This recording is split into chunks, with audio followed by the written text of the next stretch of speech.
यो चाहिँ आज हाम्रो भेज मोमो रेसिपी। यी हाम्रो मोमोहरू चाहिँ यहाँ भइरहेछ। Special paneer mix veg momo. ओ यो मोमो जस्तो यो चाहिँ रोशनले बनाएको मोमो। हो यो मोमो जस्तै यिनको अनुहार पनि त्यस्तै मोमो जस्तै छ। मैले बनाएको नि।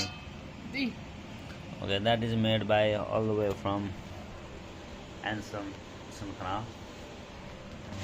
This is made by my beautiful cuts body. Wow, damn it.